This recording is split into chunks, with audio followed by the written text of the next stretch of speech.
boring, but we're not trying to make it boring. What we want to do is savor this passage, because to me it's this meal. It really is this. You could probably spend a year on this idea, and the idea comes out of actually Philippians 2, and this is just as a way of introduction. It says, "Let each of you," this is Philippians 2, verse 4, "Let each of you look not only to his own interests, but also to the interests of others. Have this mind among yourselves, which is yours in Christ Jesus, who, though he's in form of God, did not count equality with God a thing to be grasped, but made himself nothing, taking the form of a servant and being born in the likeness of men." This idea that God wraps himself in flesh, and that Paul calls us to say, have this same mind, that takes all that you are and incarnates to love other people, to think of other people more important than you are.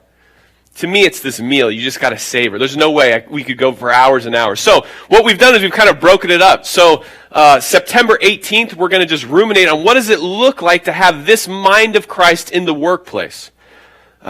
So many of you have integrated this idea of having the mind of Christ in your work. And so what we've done is we've begun to interview 4, 5, 6 of you, and we're going to create a video and actually have a panel of going, what does this practically look like to apply the mind of Christ in your work? Whether you're a small business owner, or whether you're a barista, whether you cut hair, whether you're a lawyer, whether you're in construction, what does it look like for you to think of others as more important than yourself at work? So the first week is going to be beautiful, kind of the body speaking to the body. Instead of just listening to me, this really practical application of what this looks like. The second week, we're going to look at what does it look like to have the mind of Christ when it comes to marriage. And the same idea there as well, is we're going to have couples in the community share their story and talk about real practical ways. What does it look like to have the mind of Christ in your marriage? And then lastly, this one I'm really excited about. One of the most hot topics in our culture right now is the topic of race. It's just, if you're at the workplace, at the water cooler, it's in the news all the time. How do we engage in racial tension and in racial reconciliation? It's a dicey subject. It causes tempers and emotions to flare. October 2nd, I'm really, really excited. Dr. Michael Badriaki, who's a professor at George Fox University, and Virgil Brown, who's the pastor at Gresham Bible Church, are going to join us here again to kind of look through this lens of Philippians. Not to let culture dictate, but to say, hey, as we approach having the mind of Christ when it comes to racial tension, what does that look like for us as Christians? And we'll get to ask them questions and to listen to them and to kind of have a panel discussion around it. So, again, this is the meal that we get to savor, to look at this mind of Christ and how this fleshes out in all areas of our life. So I'm really excited and just really wanted a heads up to say, hey, so you know what's going on, as you can be here and even let people know if they want to check it out. So that's a little bit about where we're going. So rewind back to today. We're still actually in the very beginning of the book of Philippians. So if you have a Bible, you can turn to Philippians chapter 1, verse 12. And this is actually a pretty simple, clean, pretty clear passage, and it's actually really short. And this is what I would say as we come to this point. It's actually one where you could skip over it really quick. I think a lot of people could just go, this is Paul basically just giving an update. You're not into the quote-unquote meat of the letter, where he's really digging in saying, hey, this is what you need to be about. But it actually is this really beautiful, powerful piece, very simple, in this introduction, about Paul and his perspective on life because of the gospel. And so this morning I want to look at that idea. I want to look at Paul's perspective as he writes this specific letter. Because as he writes it, he is in jail. He is not in Philippi. He's somewhere else, and he is in jail, and he's writing to his friends in this city of Philippi. So Paul, in this passage, is basically just giving a report of how he's doing to his friends. And there's two problems. He basically says, hey, I want you to know where I'm at. There's two issues. There's two problems. You've probably heard about it. I want to update you on these two problems. And his report goes something like this, right? I want you to know, brothers, that what has happened to me has really served to advance the gospel, so that it has become known throughout the whole imperial guard and to all the rest that my imprisonment is for Christ. And most of the brothers, having become confident in the Lord by my imprisonment, are much more bold to speak the word without fear. So Paul reports that he's in prison.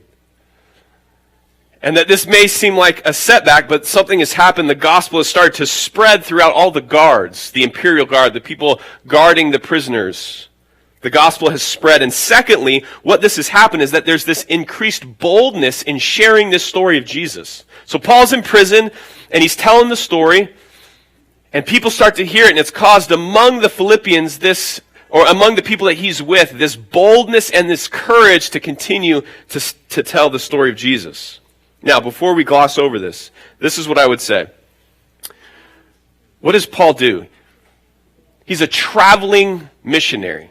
Now, if you're a traveling missionary, what would be the worst thing that could happen to you? You get locked up, right? The very definition. If you're a traveling mission, if God has called you to travel and tell the story, the worst possible thing that could happen is that you would get locked up, right? It's like if you're an Olympic athlete, and it's just days before the Olympics, and you break your foot. You sprain your ankle as a sprinter. Like the very thing that you're created for, you cannot do. This is where Paul finds himself. As a traveling missionary, he's locked in prison. And so you would think that this would be a hindrance. That he can't move, he can't spread the message. That his plans would be thwarted. You would think that this would be discouraging. But Paul's perspective is different. He's like, you know what? It's okay. Yes, I'm a traveling missionary, and I'm locked up, but there's this other thing that has started to happen. God has used this imprisonment so that all the imperial guard knows the story of Jesus. They know who God is as Jesus has revealed him because of this disappointing place of imprisonment. And it's actually ended up so that all kinds of believers are emboldened and have this courage to speak the story of Christ without fear. In a word, the gospel advances even in this setback. There's this nature that this story is so powerful that whatever happens, this story just continues to move. Now, this isn't the only problem. You can go to verse 15. He reports on this second problem. So he's in prison, but it's going all right. And then the second thing, some indeed preach Christ from envy and rivalry, but others from goodwill. The latter do it out of love, knowing that I am put here for the defense of the gospel. The former proclaim Christ out of rivalry, not sincerely, but thinking to afflict me in my imprisonment. What then? Only that in every way, whether in pretense or in truth, Christ is proclaimed, and in that I rejoice. Paul reports that while he's locked up, there are some people that are preaching, and they're not preaching a false message. It's the gospel. They're preaching the gospel. But they're doing it in a way just to spite him, just to make him jealous. It's these guys that are literally gloating over him, saying, look, you're in prison, and now it can be all about us. This famous Paul is out of the way, and now finally we get the crowds. And they're preaching just out of sheer envy and rivalry. And this part right here, not sincerely, but thinking to afflict me in my imprisonment. It's really fascinating. This is just base, right? This is just base jealousy. Like you would think that when you come to the gospel and the spread of the message of who God is, that it would be free from envy and rivalry and jealousy, and yet here are these guys that are telling the story just so that they get attention. Here's Paul in prison because of the message, and here are these guys preaching and teaching and gathering crowds, and they're doing it just to make him feel, just to rub salt in the wound. And it's not a false message, they're just doing it out of ill will, out of pretense. They're envious. It seems so just fascinating to tell the story of Jesus, to do it this way. It seems very, very childish. This is why I would say I would pause right here. That jealousy is this thing that kind of gets overlooked. Like, oh yeah, we're all just a little bit jealous. And yet jealousy is one of the most wicked, evil painful things. When you think about, this is what I think is fascinating, when you think about the story of Christ, when you read through the Gospels, the reason that Jesus is crucified, one of the main reasons is because religious leaders are jealous of Jesus. It's just out of sheer jealousy that he has the attention and that he has the power. This small little thing of jealousy drives this community to kill Jesus. It's not a kid's game. Jealousy can wreak havoc over life. Even when you look at Paul and his journey throughout Asia and Europe, we often think of the people that are persecuting him are these wicked pagans. A lot of times it comes from other religious leaders, the Jewish leaders that are envious of him, that are jealous of him. And so these preachers, in essence, they're really excited on his imprisonment. They like him. It's kicking him when he's down. Enjoying this downfall of Paul. Look at Paul, he's in prison. Enjoying watching Paul struggle. They're gloating, they're enjoying it. Which unfortunately, I hate to say, is a little bit of a trigger in all of us.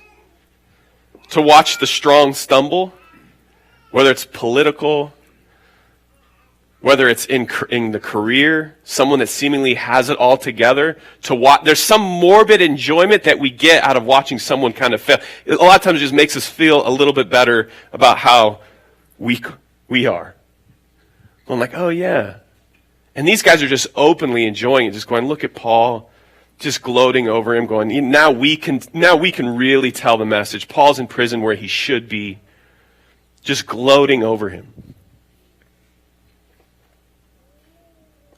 It's interesting when why you hear it in stories, in the news, fun. When you know someone doesn't like you and actually wants to see you struggle, and they make it known that they want to see you struggle. Have you ever had that happen? Maybe they haven't made it known to everyone, but maybe to a small group of people that they really have it out for you and they want to see you struggle. They want to see you stumble and fall. It's like a wet blanket. When you know someone has that ill will for you, it's just tough to get out from underneath. It just kind of hovers over your life. So here's Paul, concerned about God, Jesus, and his story, in prison, and he's watching these guys that really don't care about the story. They're just using it for attention and to make him mad. He's watching that. It's a difficult spot. Now, why all this, the two difficulties? Because I want to get to this place where Paul, because it seemingly can come as a trite statement what he says next. But this is a really difficult situation for Paul. And his response to both of these problems is this, verse 18. What then? Like what? That's kind of, you get this really punchy, like, do I care? What? Only that in every way, whether in pretense or in truth, Christ is proclaimed, and in that I rejoice. Because I don't care if there's pretension. I don't care if there's rivalry, whatever. Whether it's imprisonment or whether it's these people gloating over me, if the story of Jesus is being heard and in prison and out of rivalry, I don't care because the story is that good. It's that beautiful, and it doesn't really matter about me. I don't care. Only that in every way, whether in pretense or in truth, Christ is proclaimed. I want to just stop right there because pretense, I think, kind of underscores. Pretense is a really nasty word. This idea of pretentious, when you think of someone who's pretentious, who comes to mind? Just speak it out loud. No, don't speak it out loud. The definition of pretense, an attempt to make something that is not the case appear true. The biggest, I don't think I'll get in trouble for this because it's in the news. When I think of pretentious and this specific idea, to attempt to make something that is not the case appear true. I don't know if you watch the Olympics, but Ryan Lochte and the swimmers. Right? Go vandalize a small business.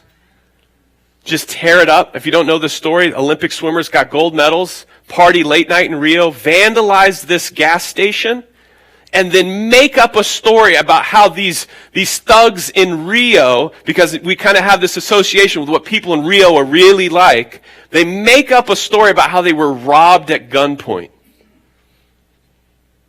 And yet really they were the thugs. Vandalizing and just abusing this space, right? That's pretentious. Coming up with something, some false story to protect yourself. And you have everything. You're an Olympic American swimmer.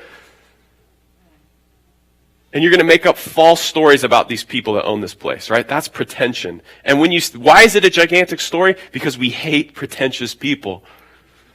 There's something in it that just we hate pretentious stories. Something that just grates against us. And these guys are having pretension with the story of the cross, where God sacrifices his life. And they don't even care about the story. They just want attention. They pretend to care about God and his message. Look at Paul's response, right? As long as the message goes forth, great. Even with these haters preaching an eye towards me, gloating, wanting to rub it in, he says, as long as the gospel moves forward, this story of Jesus, it's all right. Doesn't bother me, even if they're spreading lies about me. Where is Paul getting this perspective? How can he, this is where my mind goes, how can he say this kind of thing? He's prevented from doing what God called him to do. He's wrongfully imprisoned, and to have others wish ill will on you at the same time. This message that is near and dear, this message that he actually would die for, people don't care about, and they're just using it. How can he look on all this and say, I'm glad. Look at how God is using it all. I actually rejoice. I actually take joy. To me, I go, is this just rosy-colored glasses? Like, that really quick, like, well, God's working it out, so it's all good. There's a part of me that grates against me, the rosy-colored glasses. Like, is Paul just kind of neglects the bad part and just goes, you know what? Life's going to be okay. He's just a glass half full guy. He's just a guy that never gets down. He's always just on the bright side of life. It's always rainbows and unicorns, even when your dog dies. It's just, hey, God's got it under control. There's part of that to me that's annoying at times. When you're flippant, when there's just flippancy, like, oh, God will just pipe down. Don't talk. God's going to cover it up. He'll take care of it. Like, no, this is difficult stuff. Does he just have rosy-colored glasses? And what I would say is this, is that Paul's life, that he can look at this circumstance and say this because his life has been shaped by the story of Jesus. It's been shaped by a story that he recently witnessed. This story of Christ. Think about this central story and what the perspective does. Think about the story of Christianity. Think about the cross.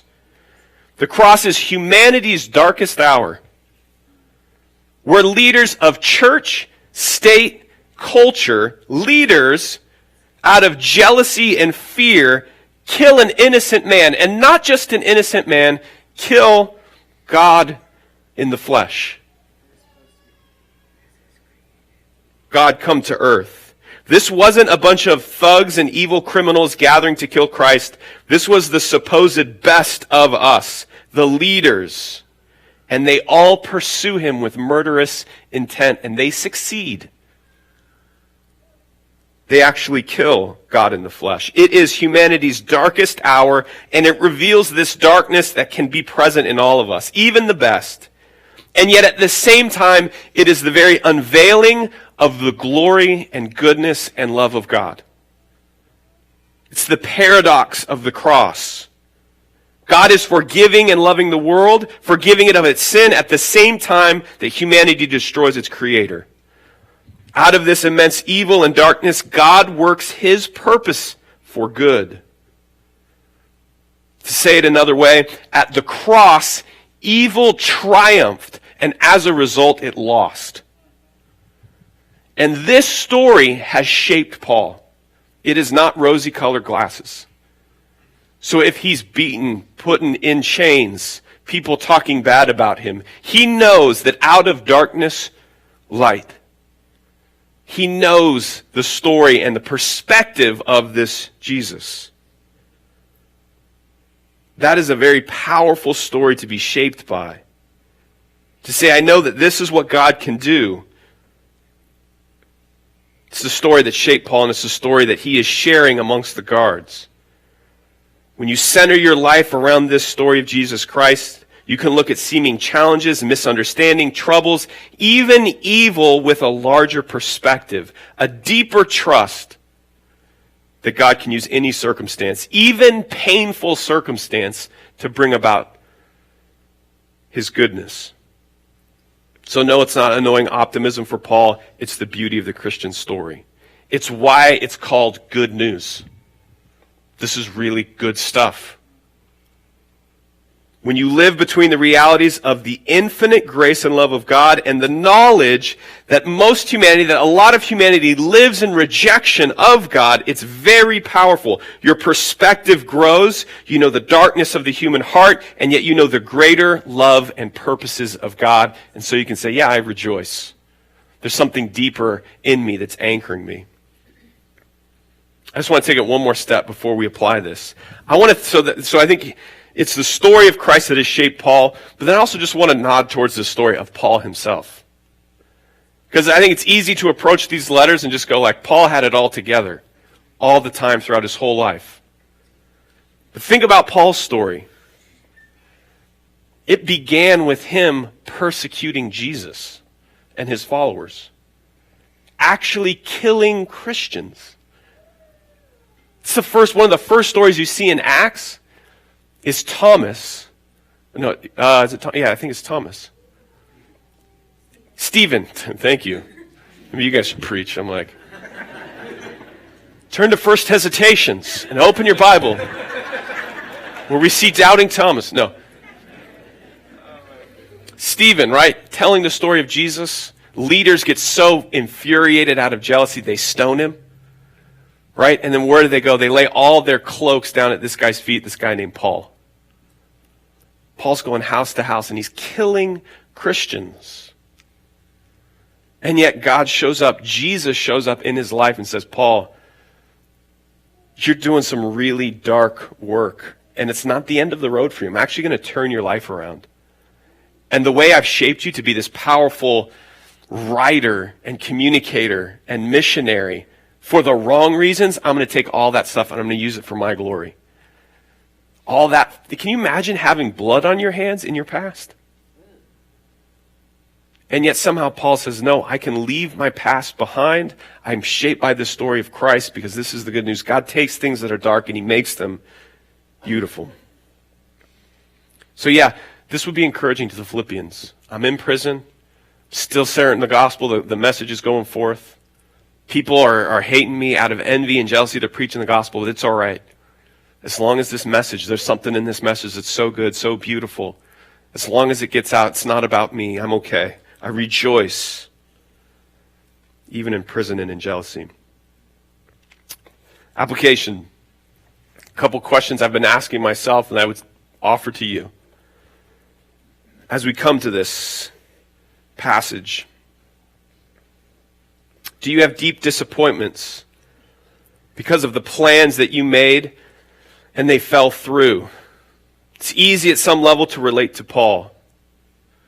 Being a missionary was literally something God called him to, spoke to him, and yet here he is locked in prison. It doesn't make sense. I'm a missionary. I shouldn't be locked up. I think it's easy to say that all of us have experienced unmet expectations. Things we thought God was lining us up for. God, I really felt like you were calling me towards this. A job, a career, children, a relationship. Really feels, God, like you were calling me this way. Good plans, things we thought God wanted for us. And then all of a sudden it shipwrecks. It changes and things don't make sense. It's really hard to see straight in the midst of unmet expectations. I really thought this is how life was going to go. There's a temptation there, I think, at the ground level of our lives to just despair and to go like, this is not what I wanted. This doesn't make sense. To give in to anxiety, and it seems that discouragement would be the only option. And yet, in the story of Christ, there is this wider perspective. The frame just opens up. It says, I want you to look at this through the story of Christ. I want you to see this perspective of Christ in your own life. And the perspective is that God is working out his purposes in all things, even difficult things, frustrating things, confusing things. That the place of your pain and imprisonment can become the place of growth and life and gospel presence, even joy. I was pretty stunned. There's moments when you're a pastor, the story comes to life a lot of times. And last week, I was talking with a friend, and they're sharing some vulnerable things about things they thought God had for them around having children and longing to have a child of their own, and the struggles and the pain and the years. And in that moment, feeling like, yeah, this is a really good thing that God is calling me towards. And at the same time, there's this stuff, this darkness in their past that feels like it's creeping up and saying like, yeah, but look at what you've done. Look at who you were earlier in your life. And that real place of tension of going like, God, I feel like you've called me here and I'm struggling with these things in the past at the same time. And where are you in this? Are you even here? Or is it just despair? Is it just discouragement? As I sat and listened, a lot of it was quiet.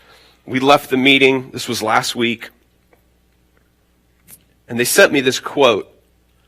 And I want to share it with you because I feel like it just times this just strikes hot. This is a quote from C.S. Lewis, and this just popped up on my phone. It says, we are not necessarily doubting that God will do the best for us. We are wondering how painful the best will turn out to be. I would say that's deep gospel hope. To say, you know what? I'm actually not doubting that God's going to do what's best. It just, man, it looks painful. It looks like prison. It looks like rivalry. It looks like jail. It looks, I don't like the way it looks. And yet there is this call to say, walk through that pain. Walk through that darkness because the gospel advances in all things. The story of Christ works in these dark moments. There's something beautiful about this, to acknowledge that God is good, but it's still going to be hard. We will face hard circumstances. That we long for redemption and hope. We long for God to work, to do the things we think he's promised. And sometimes that means embracing the painful moment right in front of us, knowing that God is working. And so I would say it takes courage to walk through that moment and to trust God. And for Paul, that meant to accept that he was in prison and to accept that people were talking bad about him. And say, you know what, I accept these things and God still works in them. And I rejoice. Paul comes to an identity and a story that gives him a perspective that's bigger than his pain and bigger than what other people think about him. And he's able to live out of that space. And I would say that's an invitation to know Jesus in that way, to know God in that way. So much of us long for that in our own stories, the power to know God and to continue to walk in the face of discouragement and pain. And it's very real, and it's found in the form of the story of Jesus Christ. Lastly, I would say this. Maybe like Paul, you know what it's like to have someone root against you, to seek to spoil your life. It's a common experience sometimes to have someone seek ill will for no reason. Maybe they're jealous. Maybe something happened to them in their past. Maybe they just pick you out. Maybe because they feel powerful. Maybe it's just because of their position, or maybe it's just the darkness of heart. We inevitably meet people that have ill will towards us.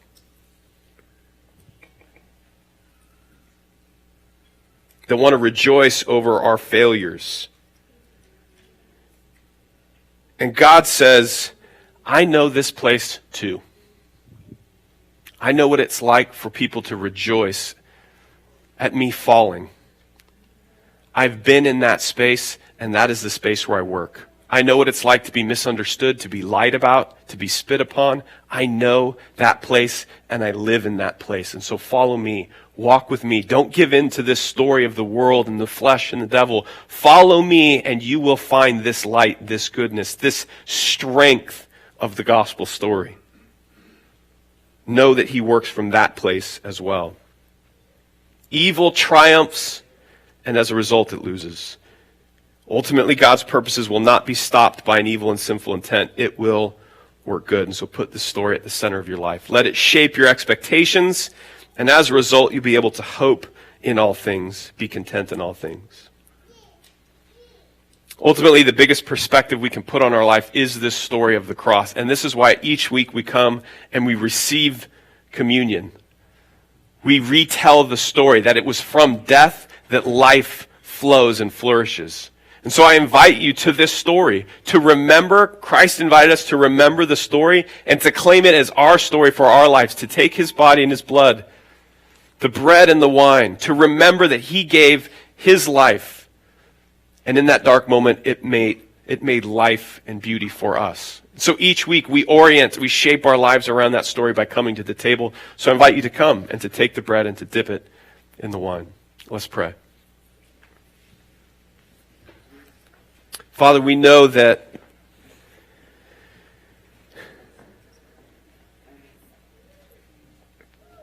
you work good from evil for our sake.